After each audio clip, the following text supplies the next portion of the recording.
Good afternoon, folks. Just gonna give another minute or two here to let people kind of filter in as we get started today. So just sit tight and we'll get going real soon here.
Okay, I've got two after by my watch, so we're going to go ahead and get started here. I'd like to welcome everybody today to the Region 7 Disaster Health Response System Ecosystem webinar. Today's webinar is going to be about telehealth in disasters.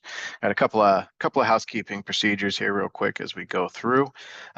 This is just our webinar description. We know talking about telehealth and its use in disasters. Some of our objectives that we're going to be talking about today. There is continuing education available to those of you who attend this live.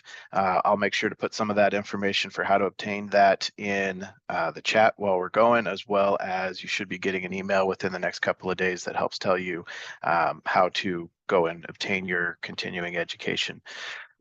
As far as disclaimers, these are all that we have for disclaimers as far as financial disclosures or anything like that for those of us who are working on the R7DHRE grant. Today we will be utilizing the Q&A box. You should find it at the bottom of your screen there. We'll want that for any kind of questions or anything like that as we go through the webinar. Here's a brief little how you get your continuing education. Again, I'll put the website as well as the code in there and stuff like that into the chat, and you'll get some emails about it later on afterwards, as well as links to the recording in case you want to go back to anything for review. And that's what we have for our housekeeping stuff. With that, I want to take the time to introduce our presenters today.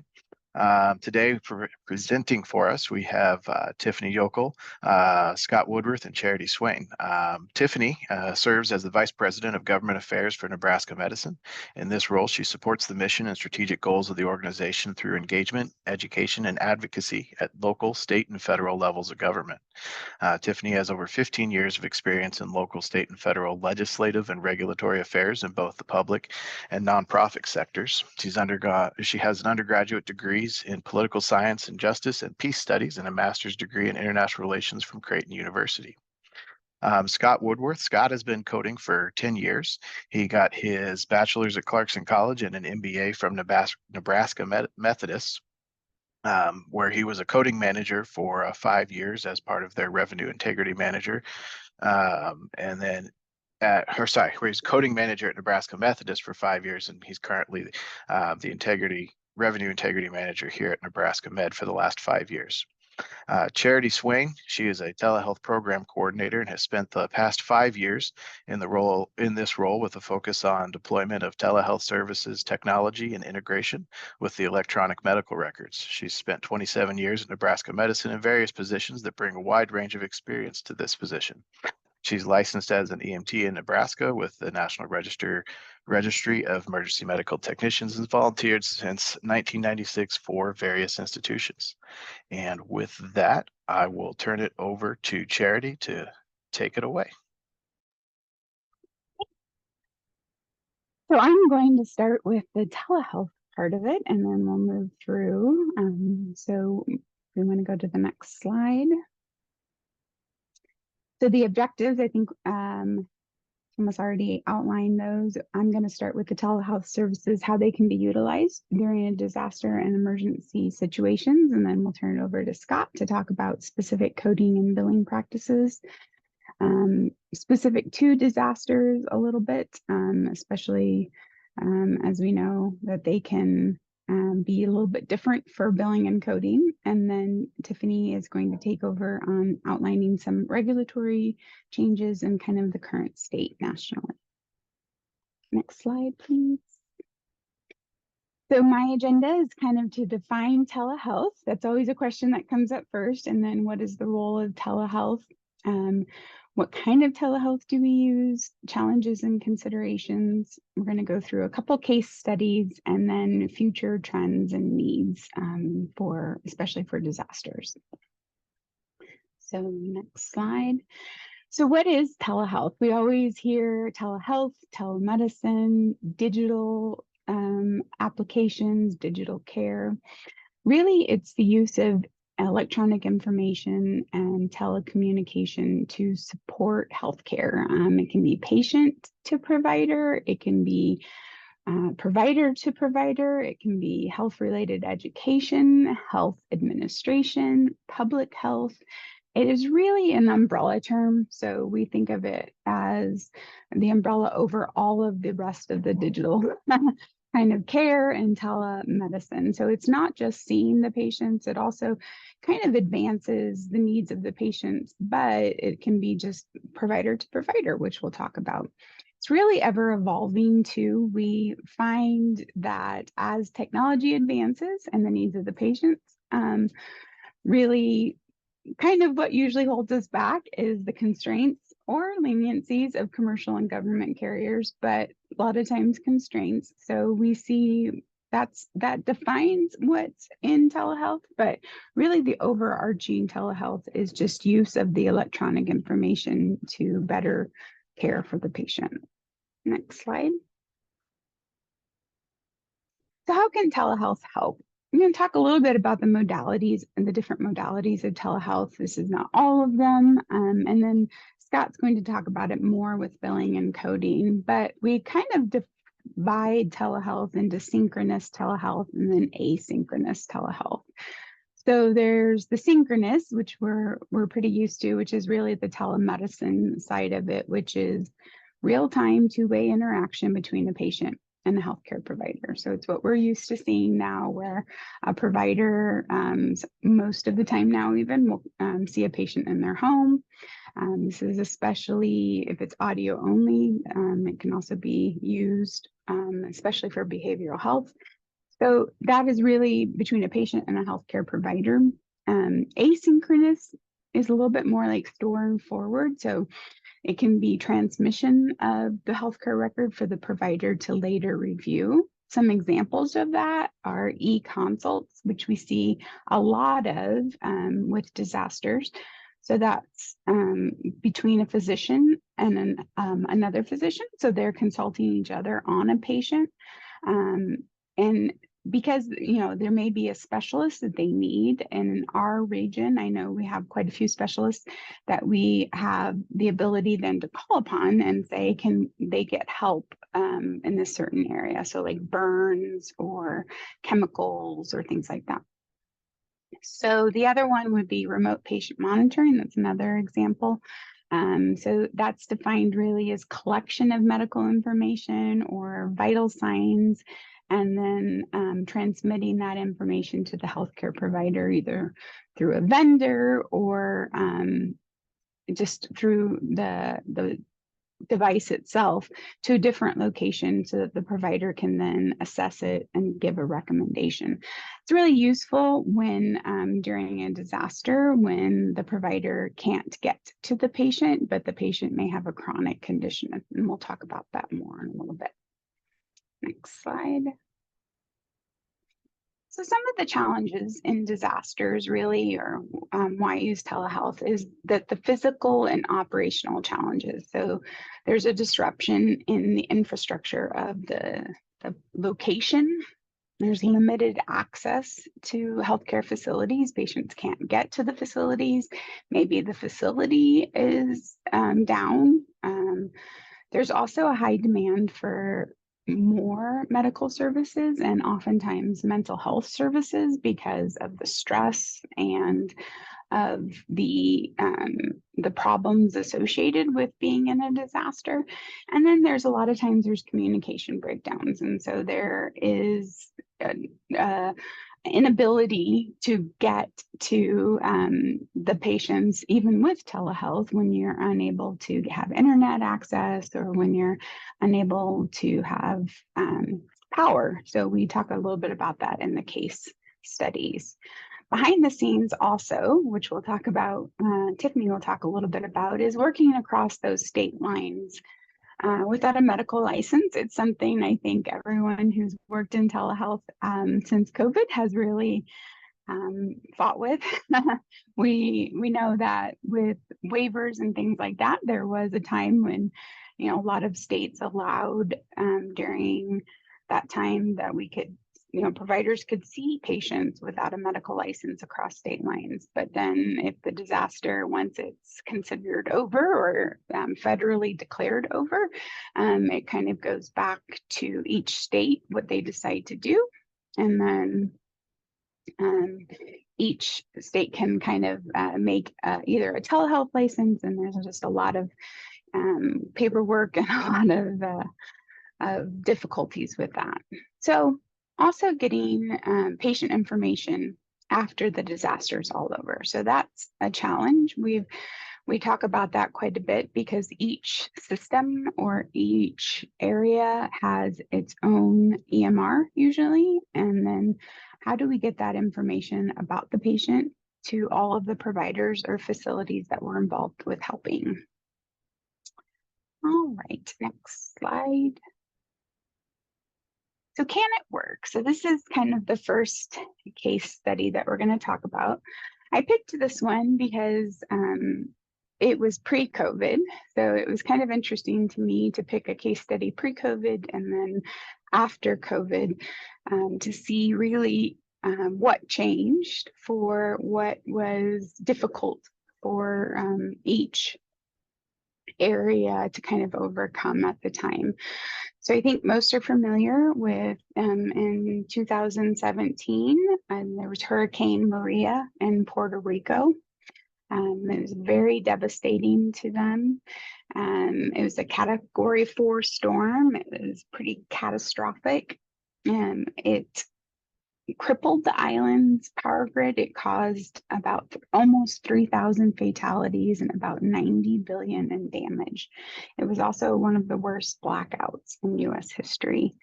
So with that, what was the impact for the medical field? So there's extensive damage, like we talked about, to the infrastructure, roads, hospitals, communication networks were down. Disruption to the healthcare services. It just overwhelmed the facilities. And then, of course, once supplies started becoming limited, they could not get enough supplies to the areas. There was also limited access, especially in remote areas. You think about if roads are down, they can't get there. Also, if they can't have communication, how do they then even do telehealth? There's also a higher increased risk of disease outbreaks and worsening of chronic conditions. So you think about how long that they were down without power and how much the diseases that started to the infectious diseases that started to have outbreaks, and then chronic conditions. If a patient is in a rural area and they can't get to their doctor, how do they go ahead and monitor that? So next slide. So some of the telehealth that was used, there were mobile telehealth units that were sent to remote and severely affected regions. So there was a lot of different companies that were involved. There were some that were private sector, and then there were some that were the government, and they were sent to these remote areas as to give the ability to help. Sounds a little more like outreach, but they also set up so that they could see the patients and set up a internet type area there so that they could reach the patients through telehealth. They also used satellite internet for the best connectivity in some areas. There was remote patient monitoring. So as we talked about before, that remote monitoring. So if you think of a patient with diabetes that maybe needed refill on their medications or maybe needed to have adjustment on medication based on how their glucose levels were doing, they were able to do that remotely and to get those numbers from the patient, and then they could monitor those chronic disease. So the telehealth platforms for virtual consultations with medical specialists. So we talked about the e-consults earlier. So they were able to set up, I would say not especially quickly, but they were able to start setting up e-consults with medical specialists. So again, this was pre-COVID, so a lot of this hadn't been done before. So it took a little bit of time, but they were able then to start seeing specialists even across the United States that they were able to call upon to help with the patients. So establishment also of telehealth hubs in some unaffected areas so that if patients were displaced, they could see there, or even if they weren't displaced, they could then remote to the areas that were still affected. They set up mental telehealth support and counseling, and then also health education and disease prevention advice. So again, that comes back to how telehealth really is an umbrella. That isn't something that you often think about. It's not telemedicine where it's doctor to patient, but it is education provided via telehealth, and then also disease prevention to try to keep the infectious diseases down while the population was under a severe stress. All right, next slide.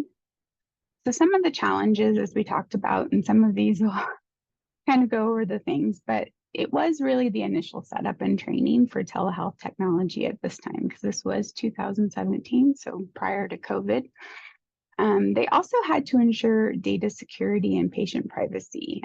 We don't often think about that sometimes in disasters. We think about we need to get the information to the providers right away. We're trying to help the patients. We're trying to get that. But at this time, there wasn't a lot of telehealth platforms set up.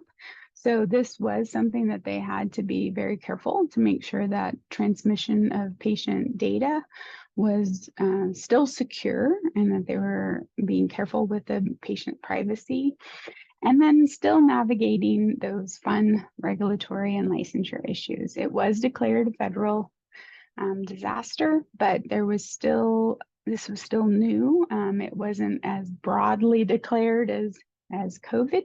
So it was something that they needed to kind of watch and see what they could do with other states.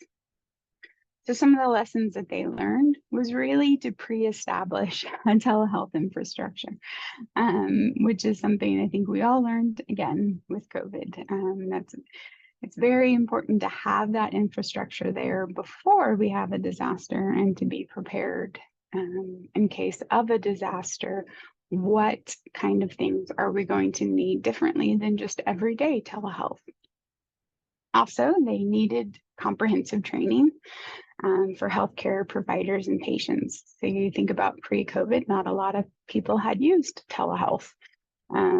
Mostly, in the United States, it was a lot of rural areas had, but those were usually from a facility to a facility. So this was much more to rural areas, to patient homes, or the hubs that we talked about. So this was really a new thing for both providers and patients. And I often think of those first days of COVID when we had the learning curve of trying to make sure that we connected well, and that the providers were able to connect with the patients. And this was during a disaster also, and they also had connection problems. So you can think of how much more stressful that would even be. And also the value of a multi-stakeholder collaboration. So many different people able to help in a situation. So this is something that gets talked about a lot with the different regions. Is it are we able to help out in the event of a disaster? Is there, who do we call upon? How do we get the resources? Those types of things. The next slide. So some of the immediate benefits. Obviously, they were able to treat those chronic conditions and keep those patients going during that time. It reduced the need for the patients to travel in a lot of instances, so those rural areas. And it decreases strain on some of the local healthcare facilities. So those that the patients could get to, they were very strained. So this allowed other facilities to kind of help out that were maybe farther away. Long-term impact really is it strengthened that telehealth infrastructure and capabilities, and it improved their disaster preparedness and response and really showed what they needed to do to prepare in the future. And then increased adoption of telehealth services just as a routine. And I think then it was probably then reinforced with COVID. The next slide. This is the case study number 2, and this was after COVID. So this is February of 2021. And this was a winter storm Uri in Texas and some of the neighboring states. And really, this was another kind of crippling storm. This was a smaller area, but or it impacted a large area, but for it most notably was in Texas, where the power supply, there was grid failure, prolonged outages, there was an energy and water crisis. One of the studies that I looked up said there was over 195 billion in damages, and it did result in more than 100 deaths. So we see from that because of those power outages and water shortages, that would obviously affect the hospitals and clinics also. It also, as you can see, this is one of the pictures on there from the storm. Transportation wasn't possible in a lot of areas, so it would prevent access to get to a physical healthcare facility. Again, there would be increased emergency needs. And you think about if you don't have water, some of the things that could happen with that. And increased mental health issues due to the stress and, again, trauma from having this disaster hit. And again, need for chronic disease management. And I'm sure you're seeing now the kind of the pattern that goes on with disasters, which helps then to kind of prepare for the next disaster. I'll go to the next slide. So again, the telehealth that was used. And this one, I thought it was interesting that one of the things wasn't necessarily setting up telehealth, but really communication to patients about telehealth availability. So in some of the rural areas, even though they probably knew about telehealth and they had said that they were, of course, they had heard about telehealth, but they maybe hadn't used it. Or it wasn't something that they had used very often. So this was more of a campaign, really, to talk to these, to get to these patients information about how they could use telehealth and that it would be available to them during this time, to make sure that they didn't feel like they were stuck without having medical care. Again, there was remote chronic condition monitoring, and then those virtual consultations, so e-consults for provider to provider, which also would really help if there was a new problem that came up and they needed a specialist to help with that. There was virtual counseling, so the mental health strain that it was for anxiety and stress management during this. People were also inside for a very long time, so that they could help with, if they had already mental health issues, would help with that. And then Some of the telehealth things that they really said that they had to use was making sure that they had the necessary hardware and software, but they felt that were more prepared with that because of COVID. They did have to ensure that they had reliable internet and power sources, and then integration with electronic health records. So again, how do we make sure that the EHR or EMR is really integrating across different hospitals, different facilities, different providers? Next slide. So some immediate benefits, which I thought was very interesting, is immediately there was a high patient satisfaction, which I could see if you were feeling that you were stuck and you couldn't get to your doctor. You would be very happy that you had some access to care and that you were able to see the providers. Also, the mental health support and counseling was an immediate benefit to help patients under the stress.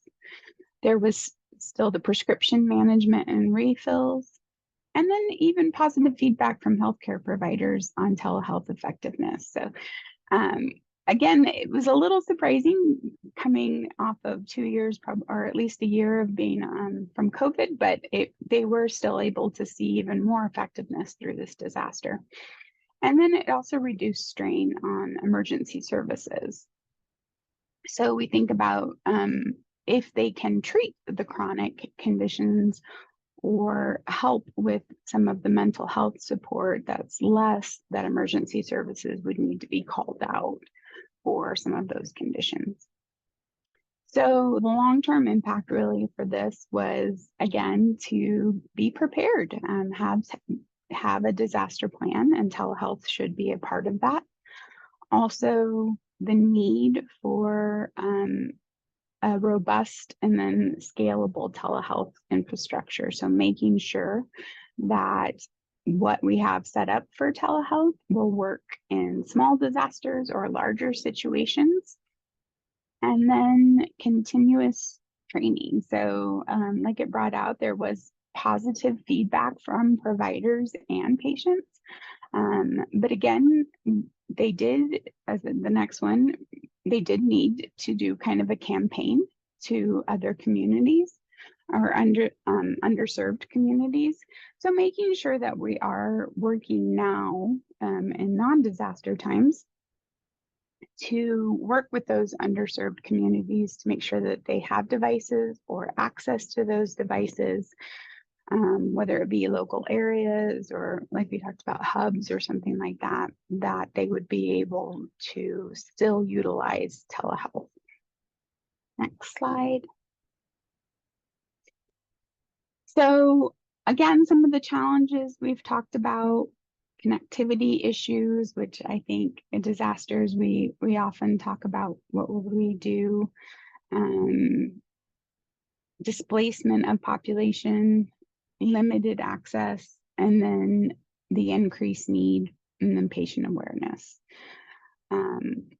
Lessons that they really learned: we need to have devices, internet, and power backups. So we talk about that quite a bit. There are things that you can buy for a power backup. There's obviously generators, there's obviously hotspots, but always that maybe have a backup for your backup.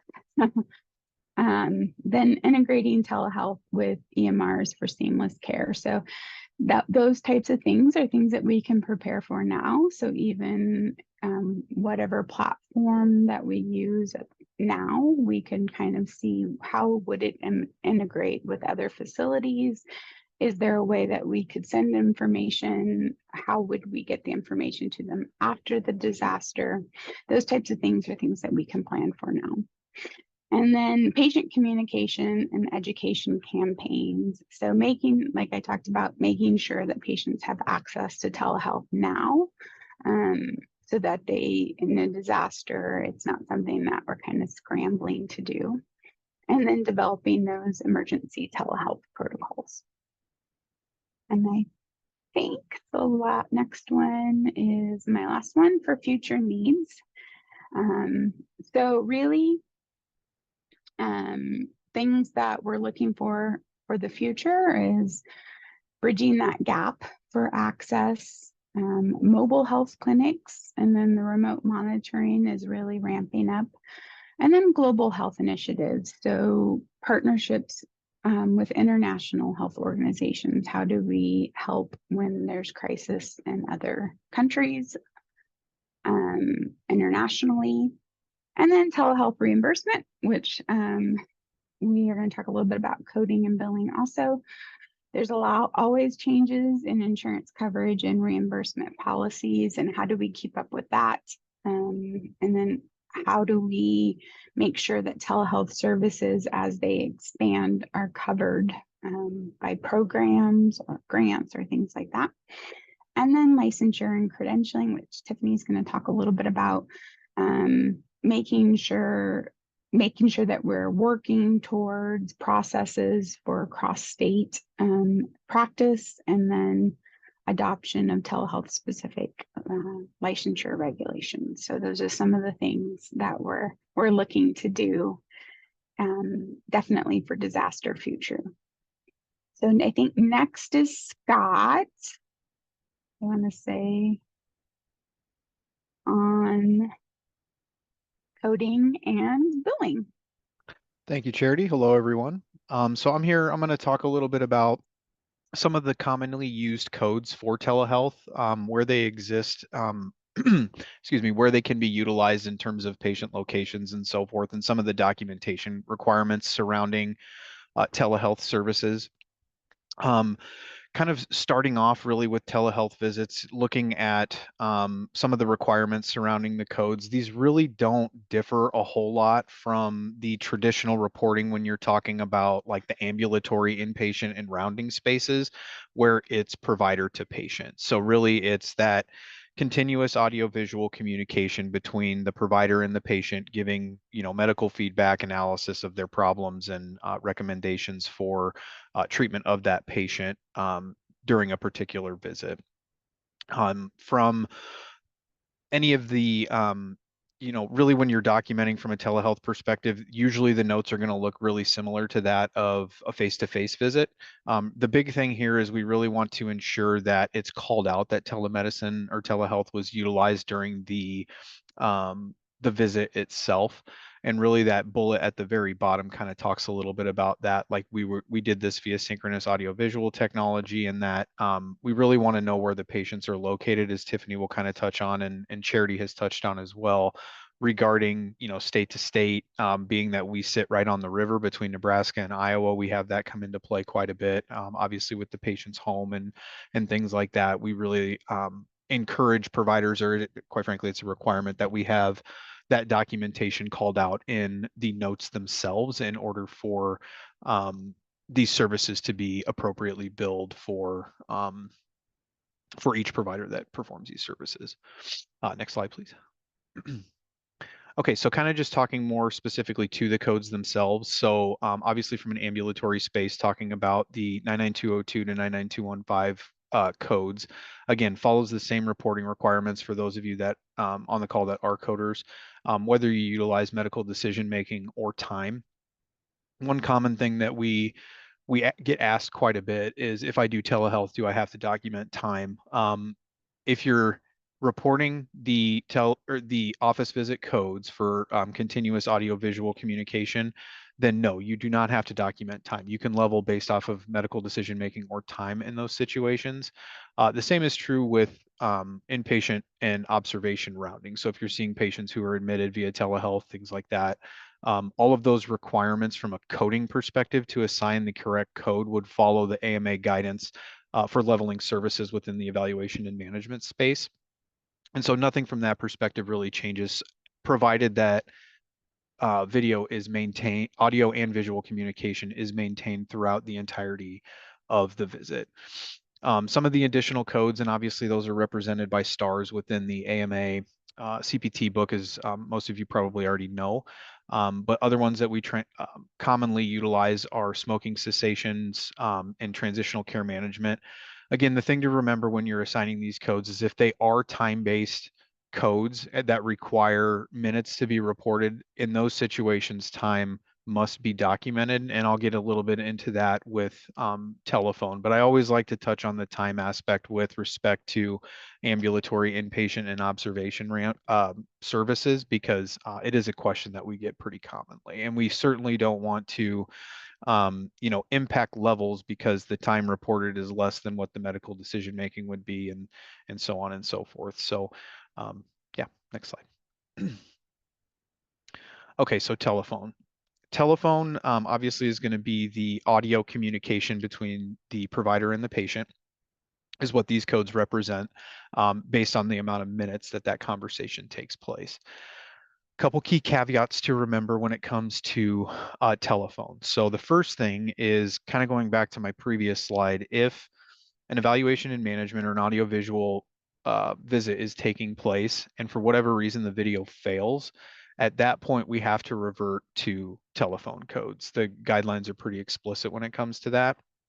And from that perspective, then it kind of contradicts what I just said, in that it is somewhat of an evaluation and management visit, but because the video either fails, the patient can't figure out how to get on video, any of those things. If there is not audio-visual communication throughout the entirety of the visit, we have to bill these as telephone. So in those situations, it's really important that providers document the amount of time that they spent, and that the video failed or wasn't able to be accessed, things like that. So it's really important to have that information included in the notes so that it is clear to the coders and the insurance companies as we submit these claims. The other thing to remember is when reporting telephone codes, you cannot have had a face-to-face visit within the previous 7 days. So really what this tries to curb, and a lot of the questions we get surrounding this is, what if I see them on Monday and then I call them with lab results and kind of have that conversation with them? From a guideline perspective, that is inclusive into the evaluation and management code that you report, either for the telehealth or the face-to-face visit that you have, because you're just following up on a previous encounter. It's very similar to the data section, where if you order a lab, you can't also bill for the review a couple of days later. It's all billed under that one order initially. And it also cannot result in a face-to-face visit within 24 hours or the soonest available appointment time. So really, if the conversation through that conversation, the provider makes the determination that a face-to-face visit is warranted, then at that time, and they schedule that patient for that visit in order to effectively treat the problem, that you would not report the telephone codes. You would just bill for that evaluation and management at the time that the service was rendered for that face-to-face visit. Really, the way that I tend to think about these codes is patient calls in with a problem and says, hey, I've got XYZ. Provider is able to say, okay, take Tylenol for a couple of days, see if it resolves your migraine. I mean, it's probably a terrible clinical example, but that's really how I think about it. Is it's a problem that's able to be addressed via telephone, and give those patients the correct treatment recommendations in order for them to effectively treat that problem without having to actually see the patient. These codes, again, are utilized by MDs and APPs, so you have to be obviously licensed to be able to bill for evaluation and management services in order to report these codes. Some payers will accept the G2012. A lot of times, systems we have set up within our electronic health record that will flip those based off of the payers. But for those of you that don't have that in your systems, then it's really kind of important to understand what codes the payers will accept with respect to these services. Very similar to that of like GO463 on the hospital side for those of you that bill HODs or code for HODs or hospital outpatient departments or hospital-based clinics. Okay, next slide, please. All right, and then from a documentation perspective, from a telephone standpoint, really we'd like to have the statement in there. We do request our providers state that, very similar to a telehealth visit, where they are, that it was done via synchronous audio technology, and where the patient is located, again, kind of getting into some of that licensure stuff. We do have start and stop times documented, and I also have kind of a little statement down below of what we recommend our providers to do. You don't need both. It's really kind of an either or situation really, but really we just need to be able to reflect the amount of time that was spent in the conversation, and then really just having the detail of what was discussed with the patient, however that looks to the providers and what they feel clinically is necessary. Really, there's not any guidance similar to like a medical decision making where we have to meet certain elements, being that these are time-based codes. So really, it's just that brief description of, what was discussed, what were the outcomes, and then obviously the total minutes that were spent providing that service. Next slide, please. All right, and then lastly is the e-visit. So what Charity was alluding to, so these are going to be provider to provider services. So infectious disease utilized these codes a lot during the pandemic when a lot of different specialties were consulting them for their expertise and recommendations for patient outcomes and things like that. Again, same thing with the other codes. They have to be licensed to bill evaluation and management services. So really, MDs, APPs are typically the ones that will be utilizing these codes. Similar to that of the telephone codes, but a little longer time, is that you can't have seen the patient within the last 14 days, and this can't result in a visit within the next 14 calendar days either. And I give some examples. This comes actually, quite frankly, directly from the book, from the AMA parenthetical guidelines. And you can only bill this once during a 7-day period. The other thing is that you can only bill it once during a 7-day period, and it's the cumulative time spent during that 7-day period. So if you do it, Monday, Tuesday, Wednesday, you can total those times and bill it for that one period for that e-consult whenever those take place. Greater than 50% of it has to be done with the consultative or the internet discussion between the providers. If the amount of time spent is greater than 50% of the time spent is done on the review of the patient's record and all those types of things, you can't report these codes separately. That's pretty explicit in the guidelines. So the conversations provider to provider have to be the dominant time, being that it is greater than 50% in order to report these codes. However, having said that, if the time is greater than 50% discussing with provider to provider, you can also include the time that you utilize reviewing the documentation. So it's a little convoluted in the guidelines, but really it's, as long as the conversations dominate 50%, you can include the total time that includes the review of the record. But if the review of the record is more of the time that you spent, then we can't report these codes separately. Then you kind of get more into the prolonged non-face-to-face visit codes sometime or in those situations. But really, that's what the guidelines tell us in order to utilize these codes. These were really beneficial during the pandemic, and we did see this utilized quite a bit. So something that your institutions can utilize when your different specialties are being consulted for care of their patients. Next slide, please.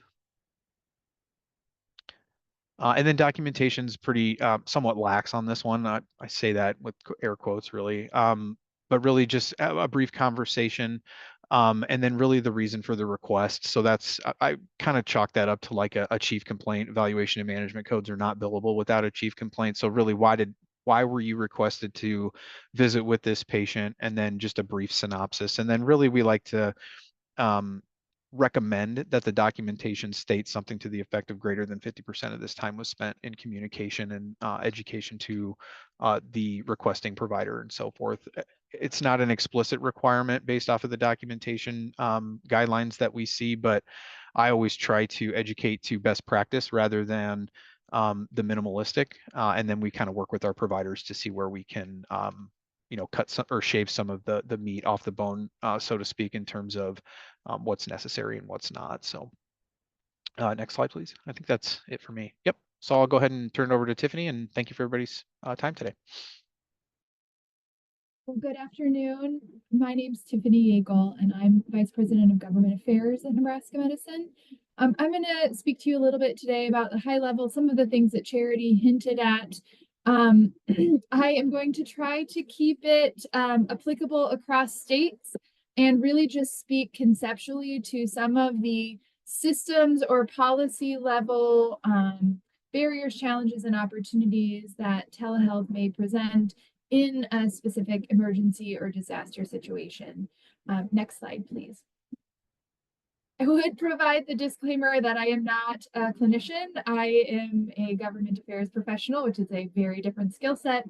I would also provide the disclaimer that many of these regulations, state laws can be very specific to your state, your health system, and provider level. So you may need to dig a little bit deeper, and I'll do my best to articulate the themes that are important, but some of these are going to be more specific to your context.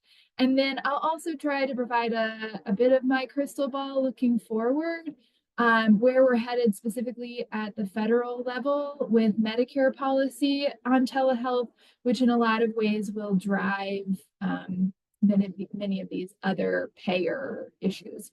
So if I could go to the next slide, please. You heard Charity speak pretty extensively, and as she said, if you work in telehealth and you are anywhere near a state border, you are probably quite familiar with some of the licensure challenges. As Scott mentioned, Nebraska Medicine, our Nebraska Medical Center is located in Omaha. We're on the eastern edge of the state and serve many patients in Iowa, as well as act as a regional hub for many healthcare services. So this is an issue that's pretty important to us. We have to keep an eye on what licensure matters for where the patient is when the care is delivered. So generally, you need to be licensed where the patient is located. There can be different types of licensure that are available. And again, this is often determined on a state-by-state basis. It could require full licensure. There could be temporary practice laws. So those were generally created if your patient goes on vacation or spends a small amount of time in a different location, you're allowed to practice temporarily. There are licensure compacts for different types of providers. These are intended to expedite licensure, but certainly do not solve all of the problems. And then more newly developed are these ideas of telehealth registration. So if you're only providing telehealth in a state, you can join a telehealth registry and be available to provide telehealth in that state. So these are all of the licensure, some of the licensure considerations you have to make and be prepared for, or prepared to navigate in the context of an emergency or a disaster. During the most recent federal public health emergency, every state loosened up their licensure restrictions in some way. But as with most emergency declarations, anything that was waived or lifted during that time expires when the emergency declaration also expires. Private insurance considerations. So thinking about how private and commercial insurers in your market reimburse or structure their coverage for telehealth services. We in Nebraska experienced about a year and a half ago, would have been leading up to January 2023, one of our major commercial insurers was going to cut telehealth reimbursement by 50%. And so we were able to successfully pursue state legislation that provides parity for telehealth services in Nebraska. So any service that is provided in person by a provider that's located in Nebraska, if that same service is provided via telehealth, it has to be reimbursed commensurately with the in-person service. So thinking about what is the reimbursement level for private insurance, and are there ways to create policy that provide a more predictable structure for you moving forward is an important thing to think about. Also thinking about how telehealth services impact the patient. So what is the cost sharing, prior auth structures that might affect telehealth services for the patient's responsibility. Medicaid reimbursement. Again, this is a state federal program, but the the coverage determinations are primarily designed state by state. So we may know well what Nebraska requires and offers and allows under telehealth through the Medicaid program, but as we said, we serve patients in Iowa and other states, and so we have to familiarize ourselves not only with our in-state policies, but also those in which our patients are located and might be receiving coverage in different state Medicaid programs. Next slide, please. The last two barriers that I'll speak about are Medicare policy and DEA registration. So I would note that some people have said this year is being set up as the Super Bowl for telehealth policy at the federal level. Many of the waivers in Medicare that were created via a number of laws that were passed during the coronavirus public health emergency expire at the end of this calendar year 2024. So you can see in the bullets that I have laid out on the top half of this slide, these provisions have become quite important to the flexibility to deliver care via telehealth to Medicare patients, lifting the requirements about where a patient must be located to receive those services, lifting requirements about where a provider must be located to provide telehealth services. Their Medicare expanded the services for which can be provided through telehealth to include PT, OT, and speech therapy services. That waiver is set to expire at the end of this calendar year. Importantly, the in-person requirements for behavioral health, telehealth, continued care are set to expire at the end of this year. So this will be a major focus, hopefully, of Congress in the remaining months of 2024. The House is taking some action. The Ways and Means Committee of the House has passed a bill already. Another subcommittee of the House hopefully will take up a version of these extensions very soon. The House intends to have their telehealth legislation ready to go for the end of the year. We're expecting some action after the election. It's unlikely that any major movement in Congress will occur until after the November election. So most major healthcare providers are watching these extensions very closely because as Medicare goes, so do most other payers. And so this is a really important advocacy opportunity to the extent that these waivers are important to you and your patients and your health systems. These are things to certainly be watching. A few of the policy changes noted at the bottom of the slide have been already made permanent. And those would include a lot dealing with behavioral and mental health care, the provision of such services through telehealth. Next slide, please. The other major component that I would point out is the prescription of controlled medications. At this point, the DEA and HHS have extended their temporary flexibilities again through the end of this year, December 31, 2024.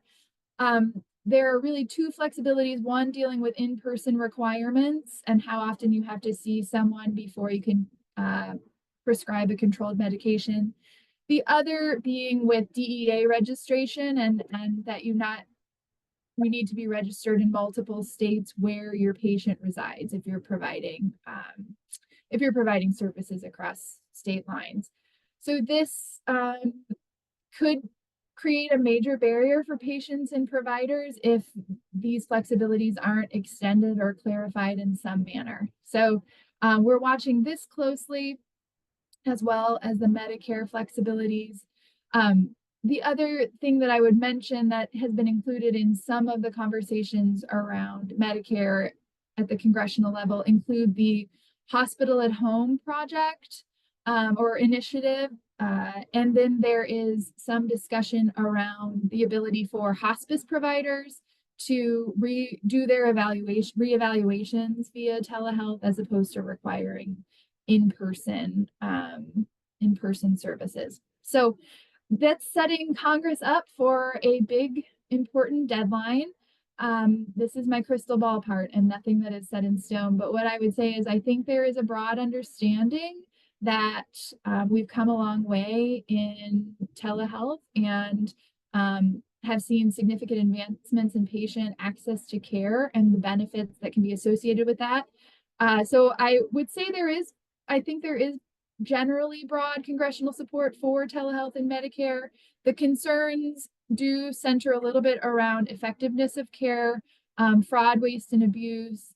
And then probably most salient is the cost of extending these services. It's about $2 billion a year. And while some members of Congress would prefer to see these extended indefinitely and just made permanent, there is some concern about how to pay for those extensions. And so what's moving in the House right now is a 2-year extension as opposed to a permanent extension. So stay tuned for the Super Bowl of telehealth as it happens in Congress. And I think that's the end of my slides. I'm happy to take any other questions with Scott and Charity.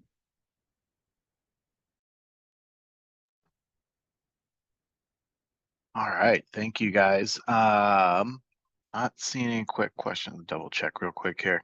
I guess one of the questions that I had that I was going to put out there to folks is if you had to pick a quote unquote pick a side of where the barriers lie with just better telehealth integration, telehealth utilization. Do you think it's more on the provider side or on the patient side, or is it both or something to that effect? Anybody can grab it. Are you asking us, Thomas? I am. Okay. I thought you were asking the attendees. You know, if there's a barrier, I don't think it's providers. I think most of the providers really enjoy telehealth, I would say, especially from home. I think some of the barriers for patients is access and then the utilization of it, making sure that it's easy enough to utilize. So I think that could be it sometimes. As far as I see it, I think making sure the system is easy and it's not difficult for them to connect. It's not overly complicated. I would say those would be what I would think would be the biggest barrier. And I think for providers, if there is a barrier, it would probably be just that the rules keep changing, if that's anything. Scott, would you? That the other thing I would say is state to state stuff. Yeah. So where they're seeing patients in different states and all their licensure requirements tends to be a pretty big barrier, particularly with a lot of our specialists, because they do see patients nationwide. So that can be a challenge for them. They reach out quite a bit. I think we have a group that meets often and they reach out to ask questions quite a bit. So I think that's good. But that would be, I would say, since COVID, the biggest barrier is the changing of things constantly. Yeah, the only constant right now is change, huh? Yeah. Fair enough. Fair enough. Well, I'm not seeing any other questions pop up here and everything, and I know we are right at the top of the hour, so I want to respect everyone's time. I want to thank everybody for attending today. I want to thank Tiffany and Charity and Scott for coming on and talking to everybody about this. Like I said, emails will be coming out about getting your continuing ed credits and things like that, and we appreciate you all stopping by.